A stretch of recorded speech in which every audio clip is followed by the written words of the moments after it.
औज़ुबिल्लाहिमिनश्शैतानिर्रजीम बिस्मिल्लाहिर्रहमानिर्रहीम। आज का हमारा जो टॉपिक है वो रिलेटेड टू मैट्रिसेस है। क्या है? रिलेटेड टू मैट्रिसेस है, जो कि 9th और 10th की मैथमेटिक्स बुक में एक चैप्टर के नाम से गिवन है मैट्रिसेस। ठीक है, तो हम मैट्रिसेस के बारे में पढ़ेंगे कि मैट्रिसेस है क्या, क्यों यूज़ हो रहे हैं। ठीक है, तो देखिए मैट्रिसेस पहली दफ़ा मैट्रिसेस जो है ना, पहली दफ़ा किसने इंट्रोड्यूस करवाया है? जिस शख्स ने इंट्रोड्यूस करवाया है उसका नाम है आर्थर कैली। आर्थर कैली ने 1858 में ये इंट्रोड्यूस किया गया है। 1858 में first time matrices are introduced by Arthur Cayley in 1858। ठीक है, मैट्रिक्स जो है ना एक लातीन वर्ड है। मैट्रिक्स एक लातीन वर्ड है जिसका मतलब है, मैथमेटिक्स में मैट्रिसेस का मतलब है, इसका मतलब क्या है? इसका मतलब है कि अरेंजमेंट ऑफ ऑब्जेक्ट, यानी number variable in a rectangular अरे। ठीक है, मैट्रिक्स का मतलब क्या है कि हम ऑब्जेक्ट को यानी नंबर वेरिएबल को अरेंज करेंगे, रेक्टेंगुलर अरे में, इस शक्ल में रेक्टेंगुलर अरे में। और इसकी जो एलिमेंट है वो एनक्लोज्ड होंगे by a square bracket in a definite order. इसका मतलब क्या है? पहले तो मैं इंग्लिश में, matrix is a Latin word in mathematics. A matrix is an arrangement of object number variable in a rectangular array. Its elements are enclosed by square bracket and definite orders. इसका मतलब क्या है? इसका मतलब ये है कि मैट्रिक्स मैथमेटिक्स में ऑब्जेक्ट की अरेंजमेंट है, यानी नंबर वेरिएबल की अरेंजमेंट है एक रेक्टेंगुलर अरे में। जब हम एलिमेंट्स को यानी नंबर वेरिएबल को अरेंज करें, देखिए ये इसके लिए इसी तरह, यानी जब हम ऑब्जेक्ट मीन दैट के नंबर और वेरिएबल को क्या करें, अरेंज करें एक रेक्टेंगुलर अरे में। किस चीज में? एक रेक्टेंगुलर अरे में। ठीक है, और ये element enclose by a square bracket, और ये जो एलिमेंट है वो इसको हम क्या करें, एनक्लोज करें स्क्वायर ब्रैकेट में, जो कि इसका एक खास ऑर्डर होगा। लेट सपोज मैं कंसीडर करता हूँ 2 3 4 5। ठीक है, 2 3 4 5 मैंने एक स्क्वायर ब्रैकेट में क्या किया, एनक्लोज किया, और इसका एक स्पेसिफिक क्या है, ऑर्डर है। ऑर्डर के बारे में हम इसके बाद डिस्कस करेंगे कि ऑर्डर क्या होते हैं। ठीक है, तो ये एक प्रॉपर ऑर्डर में है, और एलिमेंट यानी नंबर और वेरिएबल को हम अरेंज करें। ठीक है, या दूसरी डिफिनेशन में हम ऐसे लिख सकते हैं। ठीक है, यानी the arrangement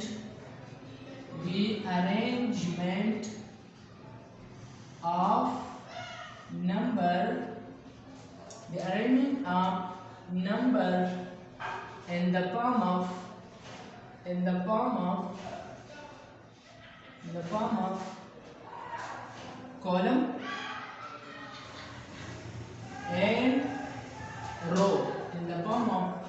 column and row, enclosed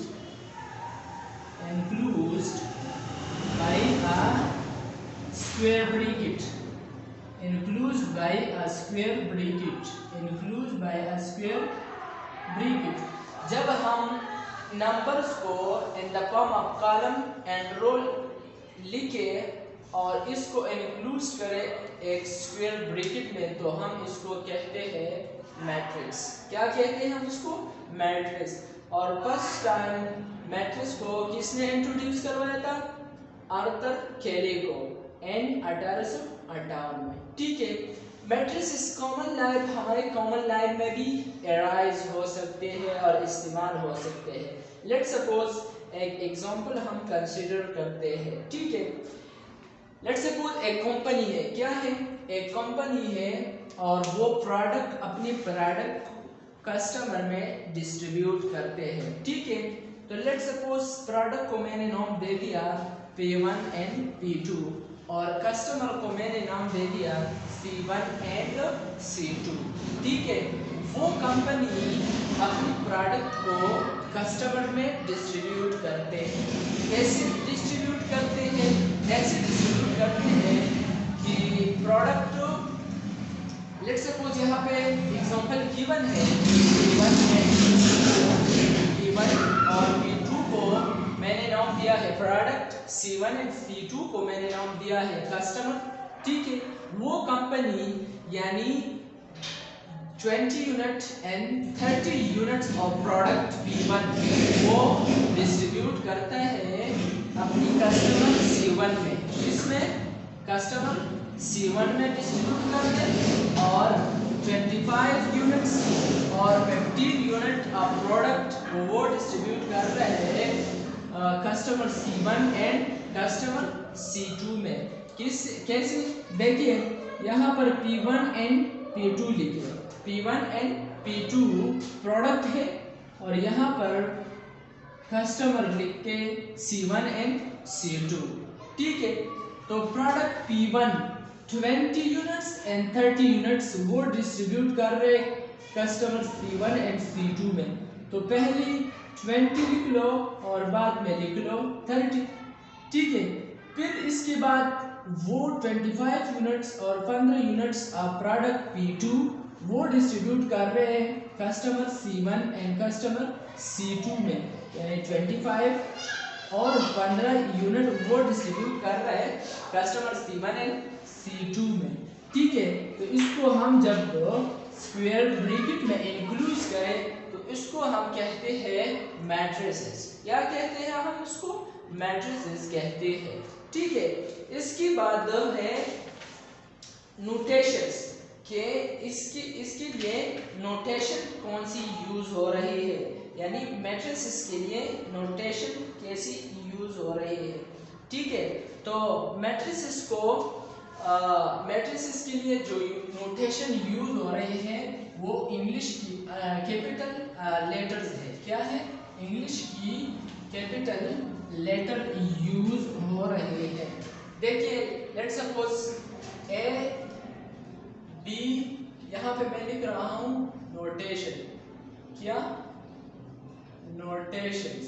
notation का मतलब ये है कि मैट्रिसेस को हम किस चीज से डिनोट कर सकते हैं, तो वो हम डिनोट कर सकते हैं इंग्लिश कैपिटल लेटर से। किस चीज से? इंग्लिश कैपिटल लेटर्स से, यानी A B C D etcetera, ठीक है। लेट सपोज मैं कंसीडर कर रहा हूँ कि A इज इक्वल टू 1 2 3 4, ठीक है। तो ये है एक मैट्रिक्स शो कर रही है, हमारे पास क्या शो कर रही है? एक मैट्रिक्स शो कर रहा है, ठीक है। फिर इसके बाद और मैट्रिक्स के अंदर ये जो होते हैं ये सही है, इसको हम कहते हैं एलिमेंट ऑफ द मैट्रिसेस। इसको हम क्या कहते हैं? Element of the matrix. इसको हम क्या कहते हैं? एलिमेंट ऑफ द मैट्रिसेस, यानी ये जो एंट्री है, ये जो एंट्री यानी इस स्क्वायर ब्रैकेट के अंदर जो एंट्री है, ये 1 2 3 4, ये जो एंट्री है इसको हम क्या कहते हैं? एलिमेंट ऑफ द मैट्रिक्स कहते हैं। क्या कहते हैं हम इसको? एलिमेंट ऑफ द मैट्रिक्स कहते हैं, ठीक है। और इसके बाद एक और टॉपिक है जिसको हम कहते हैं ऑर्डर ऑफ द मैट्रिक्स। क्या? ऑर्डर ऑफ द मैट्रिक्स के ऑर्डर क्या होता है? ऑर्डर क्या होता है? जब हम ऑर्डर क्या होते हैं? जब हम रो और कॉलम को ज़रब की सूरत में लिखे। क्या, कौन सी सूरत में लिखे? जब हम रो और कॉलम ऑफ द मैट्रिक्स को लिखिए। कैसे लिखिए? ऐसे, यानी row by column, row by column of the matrix. Row by column को हम क्या कहते हैं? रो बाय कॉलम को हम कहते हैं ऑर्डर ऑफ अ मैट्रिक्स। क्या कहते हैं इसको हम? Order of a matrix. इससे पहले रो क्या होता है? रो क्या होता है? सही है। तो रो हमारे पास जब भी हम एलिमेंट को या एंट्री को काउंट करें हॉरिजॉन्टली, क्या होते हैं? हॉरिजॉन्टली जब हम एलिमेंट को काउंट करते हैं, या from left to right,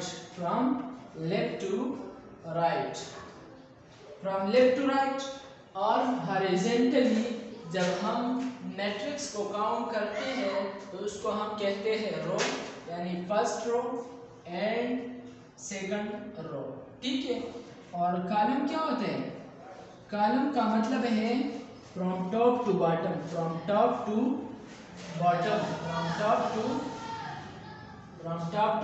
bottom, और वर्टिकली। क्या? वर्टिकली का मतलब क्या है? यानी इस तरह, फ्रॉम टॉप टू बॉटम, और वाइस वर्सा का मतलब ये है कि फ्रॉम बॉटम टू टॉप, और इस तरह from left to right and from right to left, यानी from top to bottom, from bottom to top, इसको हम कहते हैं कॉलम। और फ्रॉम लेफ्ट टू राइट और फ्रॉम राइट टू लेफ्ट, इसको हम कहते हैं रो। इसको हम क्या कहते हैं? रो कहते हैं। इसको हम क्या कहते हैं? रो कहते हैं। ठीक है। अब देखिए यहाँ इसकी ऑर्डर क्या है? इसकी ऑर्डर क्या है?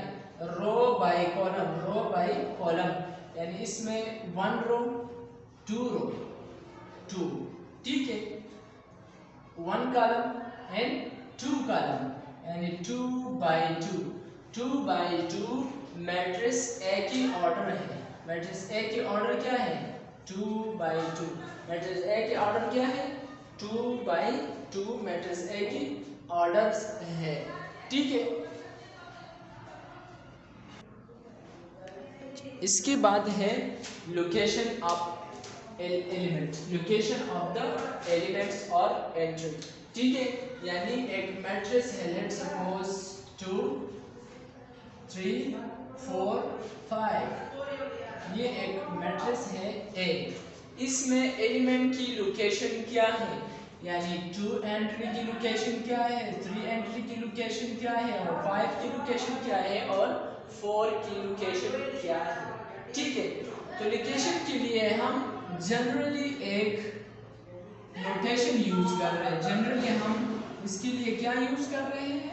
नोटेशन यूज कर रहे हैं। कौन सी नोटेशन यूज कर रहे हैं? देखिए, ये फर्स्ट रो में है और फर्स्ट कॉलम में है, ठीक है। फिर ये फर्स्ट रो में है और सेकंड कॉलम में है। ये 4 second row and first column में है। ये 5 second row and second column में है। तो जनरली इसके लिए हमने यूज किया गया है ए, यहाँ पर भी ए, यहाँ पर भी ए, यहाँ पर भी ए। लेकिन रो और कॉलम के लिए हम नंबर यूज कर रहे हैं। क्या यूज कर रहे हैं? नंबर। ये फर्स्ट रो, यानी फर्स्ट रो के लिए मैंने यूज किया 1, ठीक है। और इसी तरह फर्स्ट कॉलम के लिए भी मैंने यूज किया 1। A11 का मतलब है कि ये जो 2 है इसकी लोकेशन है A11, first row and first column, ठीक है। फिर यहाँ देखिए first row second column 2, A12 का मतलब है कि फर्स्ट रो में है और सेकंड कॉलम में है। फिर इसके बाद 4 का मतलब है कि सेकंड रो और फर्स्ट कॉलम। A21 का मतलब है कि second row and first column में है। फिर इसके बाद 5 second row and second column A22। ये है general notations for the location of an elements of a matrix A। ठीक है, हर मैट्रिक्स के लिए हम यूज कर सकते हैं। ठीक है, लेट्स सपोज ये तो ऑर्डर 2 मैट्रिक्स है। क्या है? ऑर्डर 2 मैट्रिक्स है। लेट्स सपोज यहाँ पे मैं कंसीडर कर रहा हूँ 3 ऑर्डर्स, 2 3 3 3 2 4 5। यहाँ आप देखिए इसके ऑर्डर क्या है, 1 रो 2 रो। इसके ऑर्डर है 2 1 कॉलम 2 कॉलम 3 कॉलम 2 बाई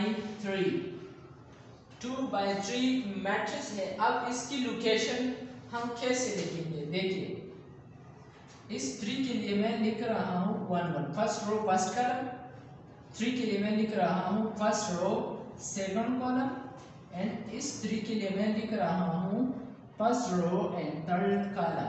ठीक है, इसी तरह सेकंड रो फर्स्ट कॉलम, फिर इसी तरह ये सेकंड रो सेकंड कॉलम, फिर इसी तरह ये सेकंड रो थर्ड कॉलम। तो ये क्या है? जनरली नोटेशंस है लोकेशन ऑफ एलिमेंट्स के लिए। ठीक है, इसके बाद हमारा टॉपिक है टाइप ऑफ मैट्रिसेस। क्या है?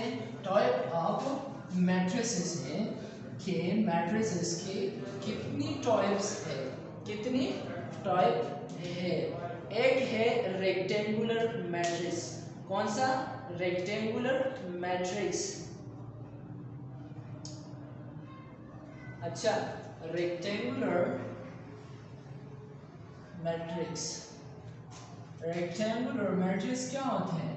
रेक्टेंगुलर मैट्रिक्स वो मैट्रिक्स होता है जिसमें number of row and number of column एक दूसरे की सेम ना हो, are not equal to each other, are not same. ठीक है, रेक्टेंगुलर मैट्रिक्स का क्या मतलब है? वो मैट्रिक्स जिसमें number of row and number of column एक दूसरे की बराबर ना हो, इसको हम कहते हैं रेक्टेंगुलर मैट्रिक्स।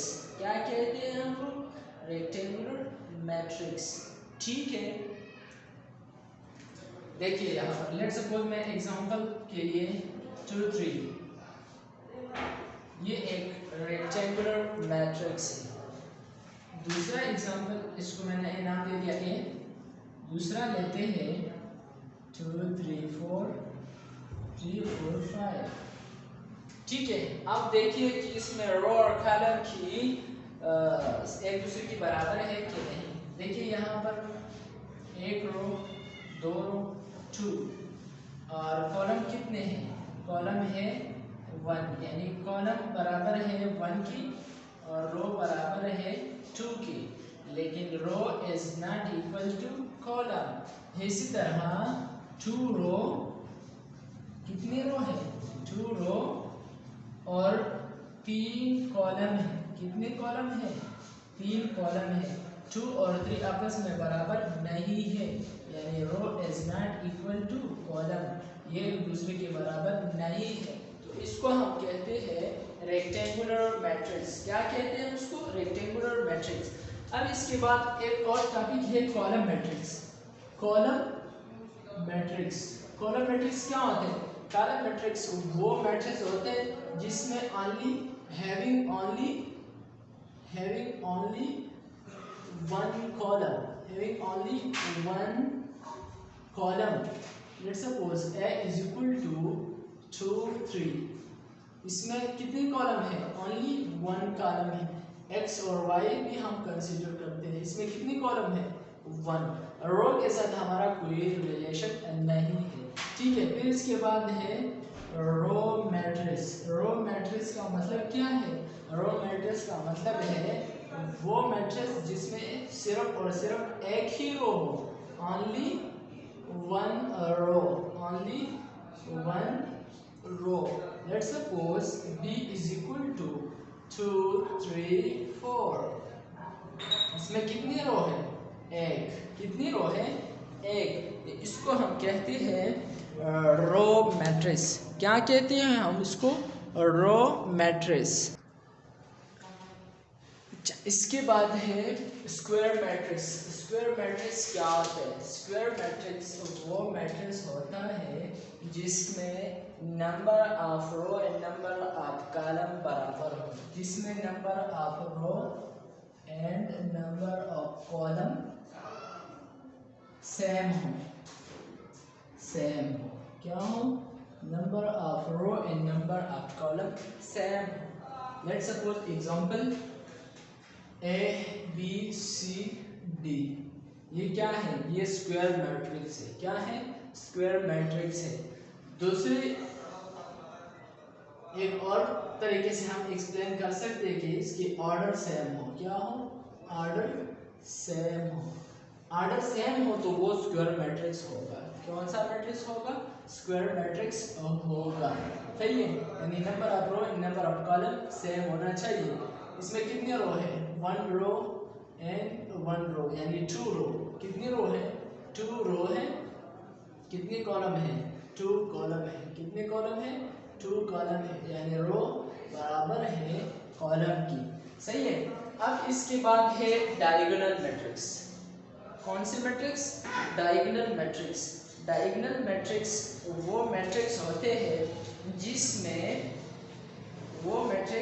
जिसकी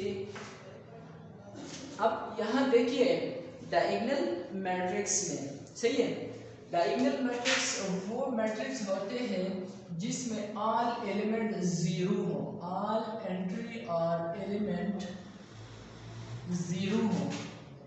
क्या हो? जीरो हो। ऑल एलिमेंट जीरो हो except the main diagonal. Except the main diagonal. Except the main diagonal. All element zero हो तो उसको हम क्या कहते हैं? Diagonal matrix. इसमें ये कंडीशन नहीं है। लेट सपोज देखिए b इज इक्वल टू 3 0 0 5। सही है। इसको हम कहते हैं प्रिंसिपल डायगोनल। क्या कहते हैं हम इसको? Principal diagonal. प्रिंसिपल डायगोनल और मेन डायगोनल। क्या कहते हैं उसको? Main diagonal. और इसको हम कहते हैं नॉन डायगोनल। Non diagonal. सही है। तो वो मैट्रिक्स जिसकी ऑल एलिमेंट जीरो हो except main diagonal. Except main diagonal. तो इस मैट्रिक्स को हम कहते हैं डायगोनल मैट्रिक्स। इसके बाद है स्केलर मैट्रिक्स। क्या? Scalar matrix. स्केलर मैट्रिक्स वो मैट्रिक्स होते हैं जिसके ऑल एलिमेंट जीरो हो। अच्छा, डायगोनल मैट्रिक्स में ये कंडीशन नहीं है कि मेन डायगोनल की जो एलिमेंट हो वो सेम हो, वो डिफरेंट भी हो सकते हैं, यानी 3 5। ठीक है। अब इसके बाद स्केलर मैट्रिक्स वो मैट्रिक्स जिसके ऑल एलिमेंट जीरो हो। ऑल एलिमेंट जीरो हो except the main diagonal. Except the main diagonal. और कंडीशन ये भी है कि मेन डायगोनल के जितने भी एलिमेंट हो वो सेम होना चाहिए। क्या होना चाहिए? सेम होना चाहिए। ठीक है। लेट्स सपोज कंसीडर करते हैं स्केलर मैट्रिक्स 2 0 0 2। सही है। All element are zero except the main diagonal. Main diagonal के एलिमेंट जीरो नहीं है, बाकी सारे एलिमेंट क्या है? जीरो है। लेकिन स्केलर के लिए ये कंडीशन लाजमी है कि ये एलिमेंट सेम होना चाहिए। यानी यहाँ पे 2 है तो यहाँ पर भी 2 होना लाजमी है। अगर यहाँ पर 3 होता तो यहाँ पर भी 3 होना लाजमी है। तो ये है स्केलर मैट्रिक्स। ठीक है। इसके बाद है नल मैट्रिक्स।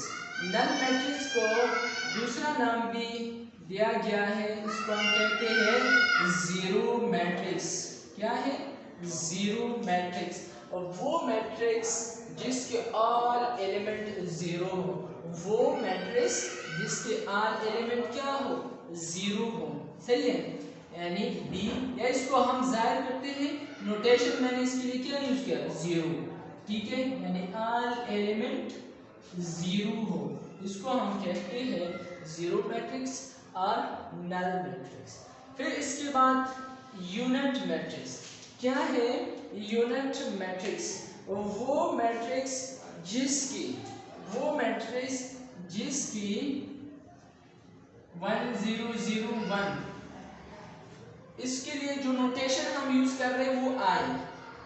यूनिट मैट्रिक्स के लिए जो नोटेशन हम यूज कर रहे हैं वो आई, वो बराबर है यूनिट मैट्रिक्स। कौन से मैट्रिक्स होते हैं? वो मैट्रिक्स जिसकी आल एलिमेंट जीरो हो एक्सेप्ट द मेन डायगोनल, और मेन डायगोनल की element must be equal to 1, equal to 1। इसको हम कहते हैं यूनिट मैट्रिक्स। क्या कहते हैं उसको? Unit matrix. आई होप आप लोगों को मैट्रिक्स की जो थ्योरी है और मैट्रिक्स की जो टाइप्स है वो अच्छी तरीके से समझ में आ गई होंगी। नेक्स्ट वीडियो के लिए हमारी वीडियो को देखिए और हमारे चैनल को सब्सक्राइब करें, लाइक करें और दोस्तों के साथ शेयर करें।